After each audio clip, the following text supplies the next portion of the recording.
May mga araw talagang hindi mo alam kung ano ang hinahanap mo. Minsan tao, minsan peace of mind. Pero kadalasan, pag binuksan mo ang refrigerator, pagkain lang pala. So today, magluluto tayo. Simple lang. Ang mga kailangan natin ay mga bagay na kapag pinagsama-sama mo ng tama, may chance na maging masarap. Parang buhay, parang relasyon, pero mas reliable ang recipe. Una, niyahanda natin ang mga sangkap. Kung nakikita nyo, kadalasan inuuna ko ang mantika kasi yun naman talaga ang kailangan. Ang tahimik ng kitchen madalas kapag madaling araw. Pero umaga ako nagluluto ngayon.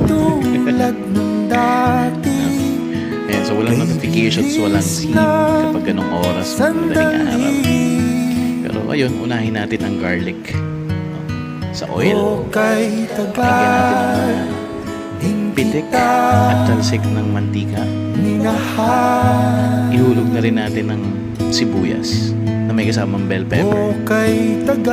Kasi kasama yan doon sa binili kong tigda 30 pesos na naka-plastic eh.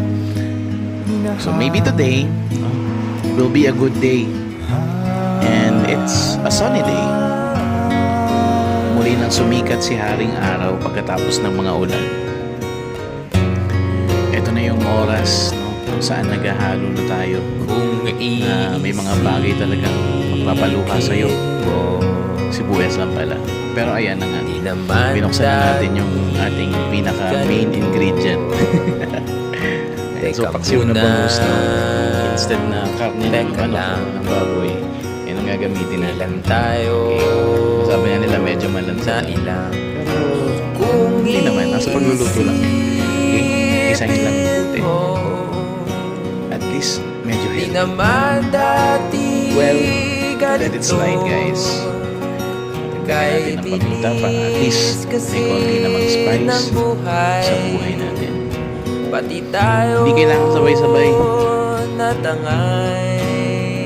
Because apparently, that is also how you survive. Pero lagyan natin ng patis. At least, hindi tayo biglang magkakaroon ng existential crisis. So let it cook, guys. Don't rush it.